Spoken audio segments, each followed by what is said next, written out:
अस्सलाम वालेकुम फ्रेंड्स, आप देख रहे हैं अलमक्का टेक एंड बिजनेस हब। तो दोस्तों, आज है कारोबारी हफ्ते का पहला दिन, यानी कि CME गैप की पूरी परफॉर्मेंस देने का दिन। इसी के साथ BTC का जो यहाँ पर बिहेवियर है वह बहुत ही ज़्यादा स्ट्रॉन्ग और इंटरेस्टिंग होता चला जा रहा है। वजह क्योंकि बिहाइंड द स्क्रीन जो खबरें थी वो यहाँ पर अचानक नेगेटिविटी से निकल के पॉजिटिविटी में एंटर हो गई हैं। कैसे? यानी कि संडे का जो मेल मिलाप था, जिसे हम यहाँ पर पीस जो है वो फाइनल प्रपोजल कंसीडर कर रहे थे, उससे जुड़ा कुछ बहुत ही अच्छा हमारे सामने आ रहा है। वो मैं आपके साथ शेयर करूंगा आफ्टर दैट टुडेज डाटा। इसके बाद मैं आपको बताता चलूं कि ये जो 3 दिन बाद US की अपनी मार्केट्स ओपन हुई हैं, यानी कि उनके बैंकिंग सेक्टर्स और अदर ऐसे काम जो लेन देन से जुड़े होते हैं, और उसके बाद पार्लियामेंट, कैबिनेट वगैरह वगैरह। उसके बाद दोस्तों, जो मार्केटों पे आज इम्पैक्ट रहेगा ये इग्नोर करने से ताल्लुक बिल्कुल भी नहीं रखता, इसलिए कि DXY इंडेक्स यहाँ पे आज हुआ है मजबूत, और जिसके बारे में हम सोच रहे थे कि कहीं आज हमें यहाँ पर जो पेट्रोलियम के जो प्राइस हैं, ख़ास करके ख़ाम तेल के प्राइस का जो अंदेशा था वो पूरी तरह हो गया नाकाम। कैसे? इस पे भी हम बात कर लेंगे। तो दोस्तों, आगे बढ़ते हैं उससे पहले आपसे रिक्वेस्ट है, अगर आपको लगे कि इस वीडियो से रोज़ाना की बुनियाद पे आपको कोई इल्म हासिल होता है तो वीडियो को लाइक कर दीजिएगा। तेज़ तरीन और वेरीफाई ख़बरें हासिल करने के लिए आप हमारा व्हाट्सएप चैनल भी ज्वाइन कर सकते हैं, लिंक वीडियो की डिस्क्रिप्शन में मिल जाएगा। तो दोस्तों, कल संडे के दिन बिल्कुल वेरीफाइड न्यूज़ जो आपके साथ शेयर की गई, उनके मुताबिक आज का दिन वाकयातन बहुत ही डेंजर जोन में चला जा रहा था, लेकिन ऐसा नहीं हो सका। 60 दिन का जो पीस प्रपोजल है वो फाइनलाइज हो गया है, यानी कि जिसकी मुलाकात के लिए कल के दिन को चुना गया था और 4 फ्रीकें डिफरेंट कंट्री से आए, वो इसको अपने पाया तक मील पे पहुंचाने में हो गए हैं कामयाब। चले दोस्तों, रोते रुलाते ही सही, लेकिन कुछ तो हासिल हुआ। ये हाथ लगा कि चलें, जो बुध का यहाँ पर प्रपोजल था वो भी कंप्लीट हो गया। जुमे की बात इतवार को फाइनल हो गई 60 दिन का सीज फायर स्टैब्लिश हो गया। अब देखना ये है कि इस इतवार के दिन के बाद कोई ख़बर तो नहीं आती, क्योंकि सारी चीज़ें वाज़िया तौर पे यूं डाल दी गई कि जी इतवार के बाद अब अगर कुछ होगा तो उसे पॉइंट आउट किया जाएगा। अब 60 दिन का मतलब है 2 महीने। आज आप 22 जून को यहाँ पर जी रहे हैं, यानी कि 22 जून, 22 जुलाई और 22 अगस्त। 22 अगस्त तक इसके दरमियान बड़ा कुछ होने वाला है। एक अदद तो दोस्तों सीधी FOMC आने वाली है जो 28 और 29 जुलाई को होगी। तो बड़ी चीज़ें इसके अंदर गुजरनी है, इसमें CPI भी आएगी और बड़ा कुछ है, लिहाजा उसे डिस्कस ना किया जाए। अब सिग्नेचर होने के बाद, पहले यानी कि इलेक्ट्रॉनिक सिग्नेचर थे, अब पक्के सिग्नेचर हो गए हैं। देखना यह है कि क्या मामला जल्दी सॉर्ट आउट होता है, क्योंकि हुर्मुज़ को यहाँ पर कहीं खबर मिल रही है कि ओपन कर दिया गया है कल के 60 दिन के सीज फायर के बाद, और कहीं पे ये बात हो रही है कि नहीं, अभी नहीं किया गया। तो इसकी तहकीकात चलती रहेंगी, इंशाल्लाह जल्द ही आपके साथ इसकी न्यूज़ भी शेयर कर दी जाएगी। अब इस 60 दिन में क्या होना है वो मैं बता देता हूँ कि जी आगे कैसे इन 14 नुकात के ऊपर अमल होना है। ये 14 नुकात और फिर चचा का बिहेवियर और फिर एक शरारती बच्चा, उसका हाँ यहाँ पे गलत हरकतें करना, ये रुक नहीं पा रहा। ये रुकेगा तो दोस्तों ये काम आगे बढ़ पाएगा, नहीं तो सूरत हाल गंभीर ही है। और यहाँ पे मेरा अपनी ऑडियंस से एक मैसेज जो मैंने परसों से स्टार्ट कर दिया हुआ है, पहले भी कहता था, अब रोज़ाना की बुनियाद पे कह रहा हूँ कि ख़बरों को बिल्कुल लाइट लेना शुरू कर दें, नहीं तो किसी और का नहीं, आपका अपना ही नुकसान होगा। इसलिए कि ये जो ख़बरें हैं अब मार्केटों में वॉलेटिलिटी और अप एंड डाउन लाने के लिए ही मुझे ऐसे लगता है कि क्रिएट की जाती हैं। मैं गलत भी हो सकता हूँ, आप अपनी कीमती राय ज़रूर शेयर कीजिएगा। और इसके अलावा दोस्तों हल भी कोई नहीं है, लिहाजा इधर इंडेक्स को भी एक ज़रा नज़र मार लेते हैं। इंडेक्स दोस्तों 100.74-76 से अप कर गया है, 20 सेंट का इजाफा हो गया है 100.95। It's much and too much. ये टू मच जो है इस वक्त कमोडिटीज़ को पूरी तरह अपने अंदर कंट्रोल करके बैठ गया है। लेकिन याद रहे, इंडेक्स का यहाँ पर गिर जाना तकरीबन कमोडिटीज़ को 2-2 हाथ से सपोर्ट कर सकता है। अगर हम यहाँ पे खाम तेल की कीमतों की बात करें दोस्तों तो इसमें कमी हुई है। क्यों, मैं बताता हूँ। पीर वाले दिन जब 3:15 बजे सेशंस ओपन हुए तो यहाँ पे WTI जो 74.83 पे खड़ा था, ये पहले पंप कर गया। ठीक है जी, डेढ़ दो डॉलर ये पंप कर गया।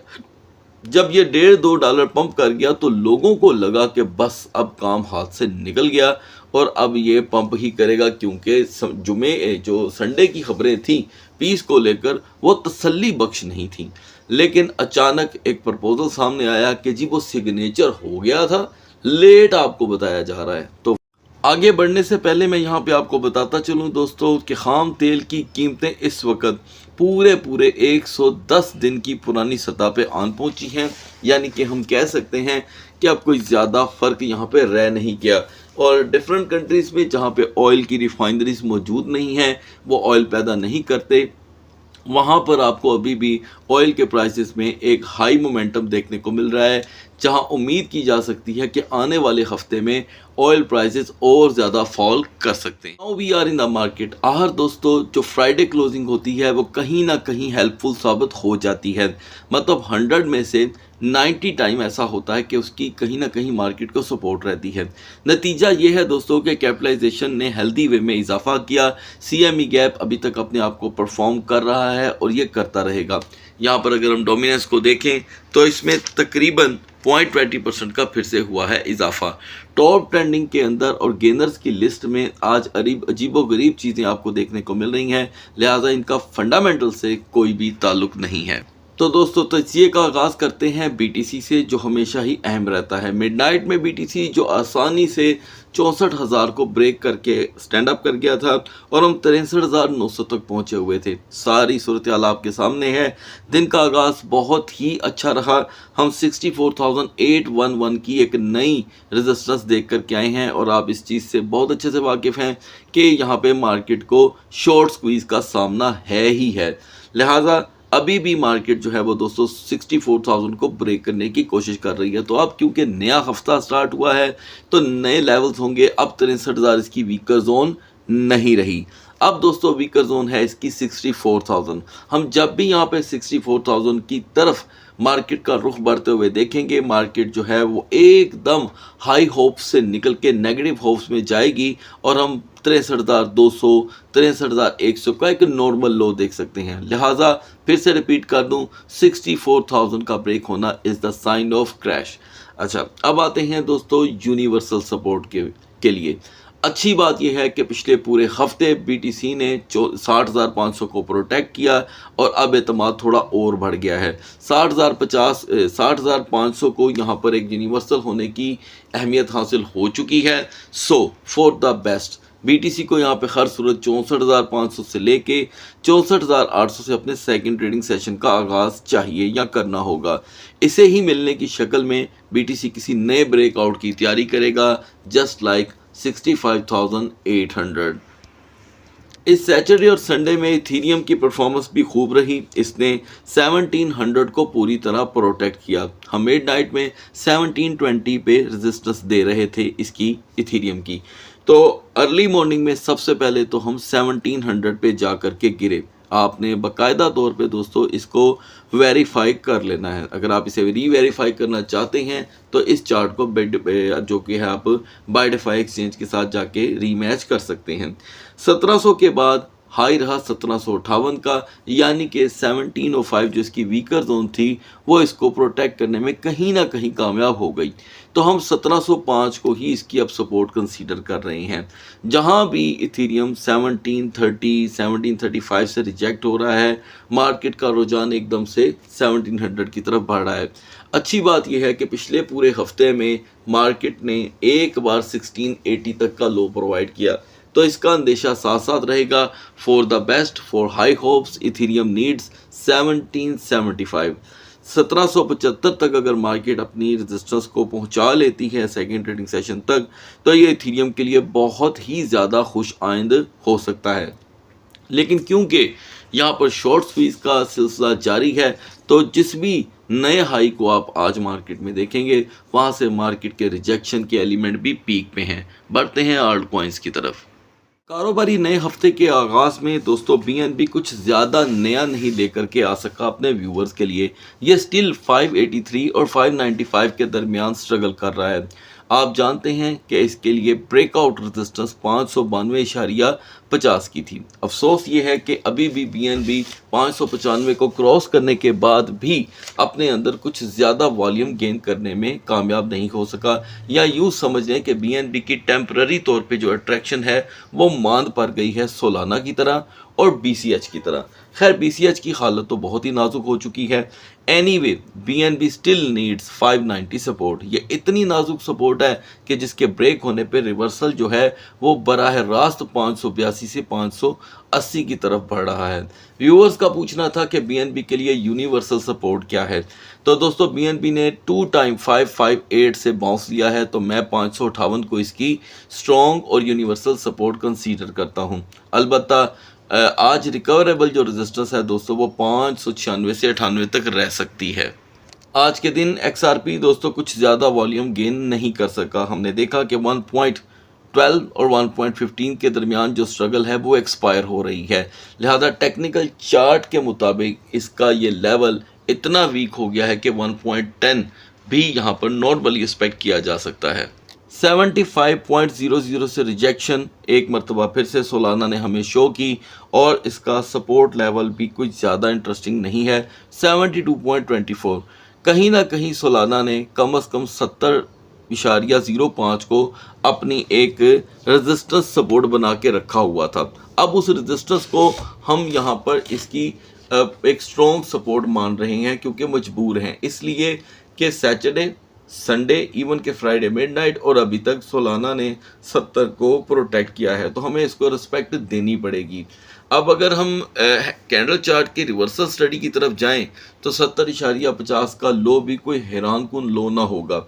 लिहाजा इसकी स्ट्रगल 70.50 से 75.80 के दरमियान मज़ीद देर तक स्टे कर सकती है। इस दरमियान दोस्तों हाइपर लिक्विड ने 65.10 और 65.50 की अपनी सपोर्ट को कुछ यूं यूटिलाइज किया कि हाइपर लिक्विड ने 65.17 का दिया लो। इस दरमियान ये जो लेवल ट्रिगर हुआ, नतीजतन हाइपर लिक्विड 67.70 तक का हाई प्रोवाइड कर चुका है। इस हाई रेजिस्टेंस के बाद अब हाइपर लिक्विड के पास अपर रेजिस्टेंस हो रही है स्लो, जिस तरह हम रोज़ाना की बुनियाद पे 74, 76 और 72 तक का हाई देख रहे थे। मान लें कि हम 67.05 को यहाँ पर मज़ीद देर तक सर्वाइव ना कर पाए तो प्रेशर 65 को भी आज के दिन ब्रेक कर सकता है। जी कैश दोस्तों कल रात से लेकर अब तक 450 को प्रोटेक्ट करने की तरफ लगा है। ऐसा नहीं है कि 450 की इसकी सपोर्ट ब्रेक नहीं हुई बिल्कुल हुई। नतीजे में हमने 432 तक का बड़ा लो देखा और क्विक रिकवरी थी दोस्तों 454.48 से लेके 454.56 तक, और अभी भी यहाँ पर 4 आवर के कैंडल चार्ट में एक अच्छा हाई मोमेंटम बन रहा है। यानी कि 450 से इसकी होप्स कनेक्टेड अभी भी हैं, यूं कह लें कि फुल्ली कनेक्टेड हैं। हम अगर 455 को यहाँ पर मज़ीद देर सर्वाइव कर लेते हैं तो जी कैश जो है वो 458 से 462 तक का रिवर्सल ले सकता है। उसकी एक ख़ास वजह है, जिन मार्केटों में भी वॉल्यूम कम होता है उन मार्केटों में जी कैश की परफॉर्मेंस बेहतर हो जाती है, और 450 के ब्रेक होने का एक नज़ारा आप पहले भी देख चुके हैं। ऑडियंस डिमांड पर हम सबसे पहला टोकन ऐड करेंगे आज BCH। तो दोस्तों BCH की जो परफॉर्मेंस है और जो पोजीशन है वो बहुत ज़्यादा पैनिक हो चुकी है। यानी कि इतनी पैनिक कि अगर इसको परसेंटेज दी जाए तो 100 में से 87% तक BCH पैनिक कर गया है। इसलिए कि जैसे BNB, सोलाना और जी कैश रिवर्सल भी शो करते हैं, BCH ऐसा करने में पूरी तरह नाकाम है। हालांकि हमने चंद ही दिन पहले 233 तक की रेजिस्टेंस तो देखी, लेकिन वो एक ही बार था और वो भी 550 के ब्रेक होने के बाद। तो यहाँ पे जी कैश का BCH का 205 पे दोबारा रेजिस्टेंस ना बना पाना इसके कमज़ोर पहलू को हाईलाइट करता है। यही बिहेवियर रहा दोस्तों तो BCH आने वाले दिनों में 195 क्या 190 को भी ब्रेक कर सकता है और कर जाएगा। अब आते हैं दोस्तों XAUT की तरफ। आप बहुत अच्छे से जानते हैं कि आज है कारोबारी हफ्ते का पहला दिन और इससे बहुत ही ज़्यादा उम्मीदें की जा रही थी। तो चले दोस्तों कल रात के तजिए को भी साथ ऐड कर लेते हैं, ये बड़ा अहम है। ये देखें ये था पिछला हफ्ता, यानी कि फ्राइडे, सैटरडे और संडे।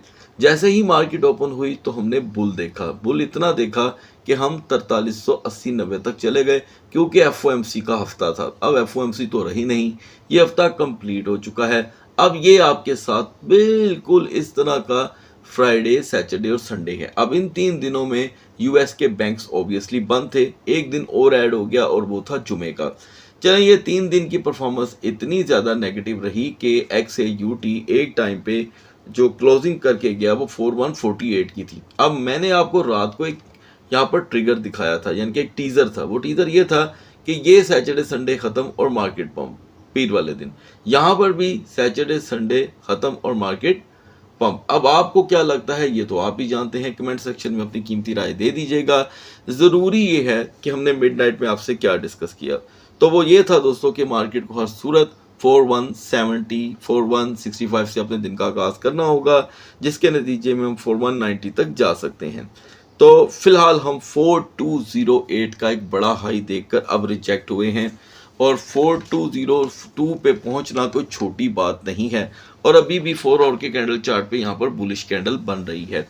ये बुलिश कैंडल इसको अभी भी इतनी पावर देती है कि हम सेकंड ट्रेडिंग सेशन तक 4190 4195 पर वापस आ सकते हैं, जिससे इससे सलाहियत मिलेगी मजीद, क्योंकि आज और डाटा या कोई वॉल्यूम तो है नहीं, ठीक है जी, यानी कि कोई अमेरिकन रिपोर्ट्स तो आज आनी नहीं है। तो इससे बेहतर मौका कोई और ना होगा। लिहाजा 4205, रिपीट कर दूं, 4205 XAUT के लिए एक ब्रेकआउट की दावत होगी वाज़िया तौर पे, और वीकर जोन होगा 4150 का ब्रेक हो जाना। सो गाइस, अगली वीडियो तक अल्लाह हाफिज़।